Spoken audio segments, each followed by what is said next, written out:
So these widened boundaries help your daughter feel trusted while learning accountability, right? We're allowing them more freedom, but holding them to accountability. With more freedom comes bigger consequences, right? Bigger responsibility. Setting appropriate boundaries with your teenage daughter can be a task, right? And not knowing what is appropriate and what is not. What do we still need to hold tight onto, and what can we give more freedom to her? That's been a question moms have frequently asked me. What appropriate boundaries should I put in place with my daughter? Well, we'll discuss what adolescents are capable of handling, how to give them more responsibility, and really how to establish some non-negotiable family rules that align with your values. So let's get started. If you are frustrated with how to get your teenage daughter to open up to you because all you want is to connect with her as you once did, you're in the right place. Hey, I'm Jeannie Baldomero, a former rebellious teen, now mom of 3 young adults, educator, and the mom mentor, equipping you to create open communication with your girl so she can come to you about anything, even if she's scared. So grab your oat milk latte, breathe, and let's do this together. One thing I love to do on top of doing this podcast and serving you mamas is also helping moms one-on-one in the weeds, raising their tween or teen girl. Mamas who feel all of a sudden disconnected with their once young, cuddly girl and now entering the tween stage and have no clue what to do with her. So I got a chance to talk to one of my moms, and this is what she said. I was in a bad place with my 14-year-old daughter this summer when I decided to take the bold move to enroll onto the Talk to Your Teen Girl framework. After as little as 2 weeks into the course, I learned how to communicate more effectively with my 14-year-old daughter. I feel now I have the tools to handle conversations better and approach my daughter with love, empathy, and without judgment, something I honestly struggled with before. The result, my daughter recently told me I am her safe person. Wow, we are enjoying a closeness now that I would only have dreamt of before. It's a work in progress, but I have the tools now. Thanks to Jeannie, I am beyond grateful for this. Absolutely amazing to see how quick my friend Carly got a result in as little as 2 weeks and started to see the changes in her daughter and the way she interacted with her daughter simply by shifting the way she needed to interact with her girl. This level of connection bridged in just a few short weeks of Talk to Your Teen Girl framework. You're probably wondering what exactly is in the Talk to Your Teen Girl framework. I'm a visual person, so I get you. I like to be able to visualize exactly what I'm getting into, and I like seeing the steps to fully grasp what I would be learning. So I totally get it. So here it is. In this course, you get access to 5 modules, which you can complete at your own pace. Typically, they are about 1 week each. You have access to a private Facebook Mom Tribe community. You get a workbook containing your communication action plan and notes from the modules. Plus, I'm not done, 2 bonuses. Not 1, but 2, 52 dates, ideas with your daughter, 11-page resource guide, and never run out of things to talk about with your daughter. Endless questions in various topics you can ask your girl. I believe in equipping moms with resources and tools ready at hand's length to use and utilize at any given time. So if you are still trying to grasp what this all looks like, I get you. Come and visit talktoyourteengirl.com where I lay it out all for you. I'll see you there. Boundaries can be tested and, eventually as your kids get older, can be unhealthy for their developmental growth. Now, let me explain. These boundaries can be unhealthy if boundaries are not set appropriately to their age group. I remember how tough it was for me to let go of when to have my kids do their chores, what my preferences were as opposed to when they were capable of doing them themselves. It took a lot out of me to allow them the independence to choose as long as they were done when they said they would do it, right? So an example was dishes. I usually like them done by midday because I like to see an empty sink. I like to see that things are put into place. But my son is a night owl and he gets his energy usually towards the end of the day. So the negotiation was that my son at the end of the day would take care of the dishes when they were all in the sink. So he wouldn't have to keep on doing it over and over, and then he could load them into the dishwasher. So that was the logistical things that made sense to him and probably makes sense to you. But for me, my preference was middle of the day so I can constantly look at a clean kitchen. So those are some of the things that I had to let go of my own preferences and allow him the independence to decide to get them done the way he felt needed.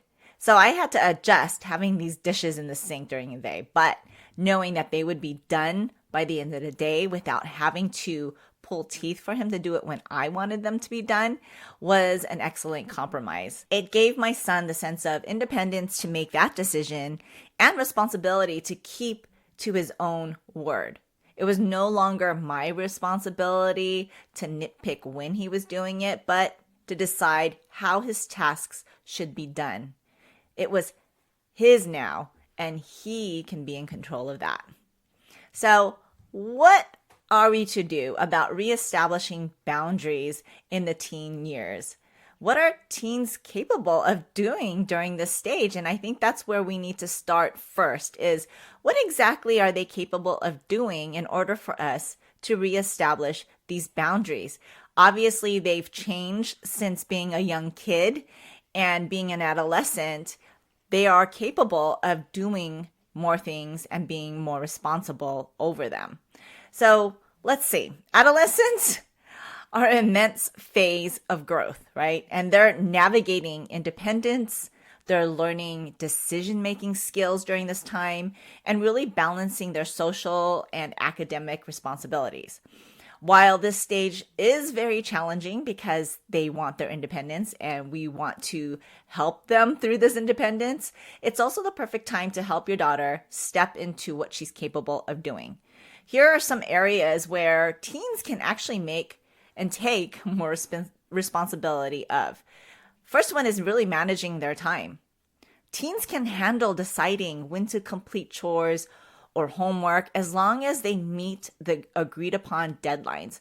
I think here what we can adjust as far as giving them time to decide when things get done is allowing them to properly state their expectations, for them to tell us when they will get it done, when is the deadline, and agree upon that. Second is owning their academic success. No longer do we need to make them sit at the kitchen table and do their homework first thing before they're allowed to go and play, right? Or no dinner for you. Let school grades and assignment completion be their responsibility. Your role is to support and guide them if they struggle, if they're having a hard time finding the resources that they need. This is where we can step into that role and help guide them in that way. No longer are we responsible to sit right next to them and make sure that their schoolwork is done. Or are we really tutoring them? Because they actually are pretty responsible to vocalize when they need a tutor and when they do not. Third is contributing to household duties. Assign consistent chores and expect your daughter to fulfill them without constant reminders. Have this expectation that you are responsible for this chore. Make sure that the expectations are clear and then have her take control without having to constantly remind them, because they are capable of contributing to household duties and they are capable of knowing they need to get done as long as those expectations are clear. And number 4, it's personal choices. They're capable of personal choices. Allow them to make choices about their clothing, hairstyle, hobbies, and fostering their independence. This is another way where they can express their individuality as they discover who they are during these years.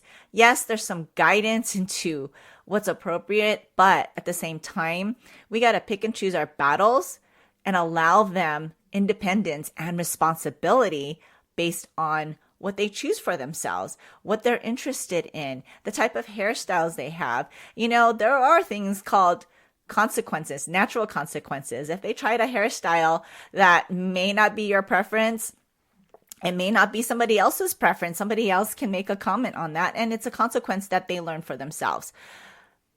Granted, we also want to make sure that they can stick up for themselves during this time as they're discovering who they are. So encouraging these responsibilities helps teens build confidence, and they learn from natural consequences.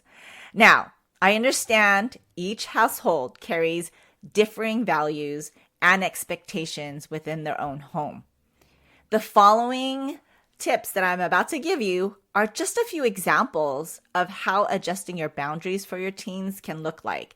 I want you to just take the information that I just listed to you of what your child is capable of doing during the adolescent stage and adjust your current rules and boundaries accordingly.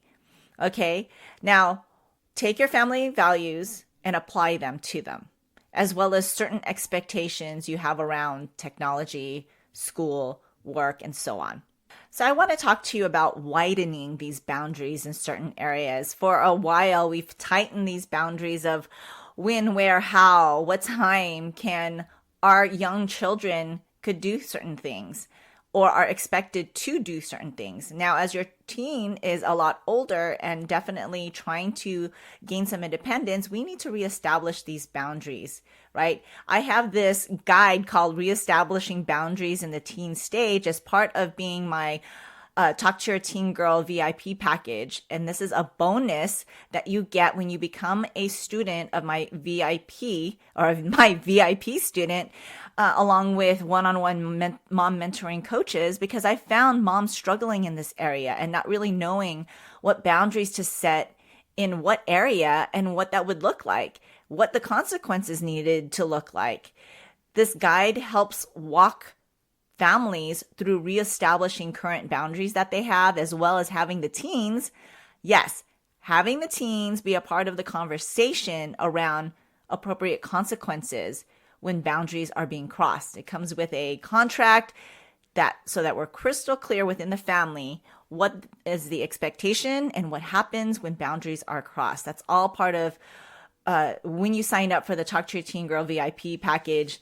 Us moms often feel stuck in this area. And so I want to help you out by giving you this bonus when you become a VIP. So as moms, we often feel that there is a need to oversee everything.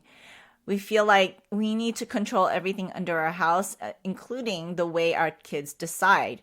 But loosening the reins in some areas can really benefit your daughter's growth. And here are just a few examples. Remember, these are just examples.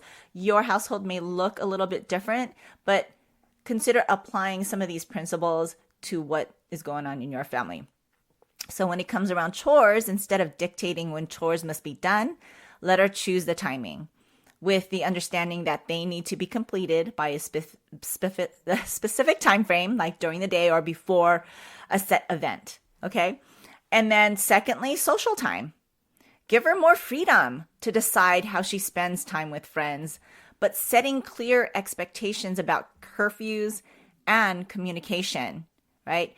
Give her the freedom with the expectation of having boundaries around curfew and communication, how she tells you.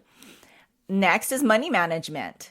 And this is something I was never taught in high school, and I think needs to be taught in high school, is how to handle our money. Introduce a budget for clothing or activities, teaching her priorities and how to manage her own spending. Give her the freedom in managing her money, but guiding her by showing her what a budget looks like.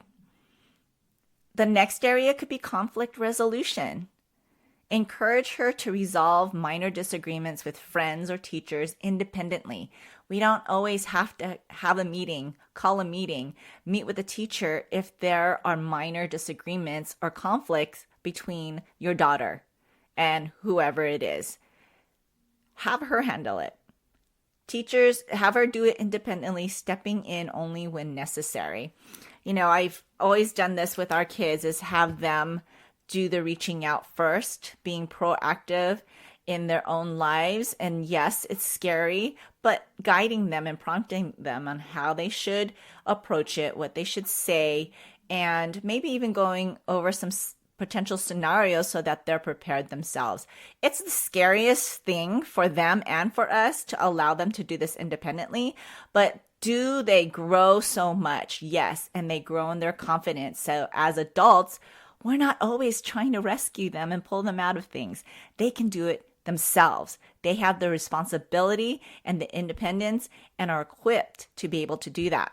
So these widened boundaries help your daughter feel trusted while learning accountability, right?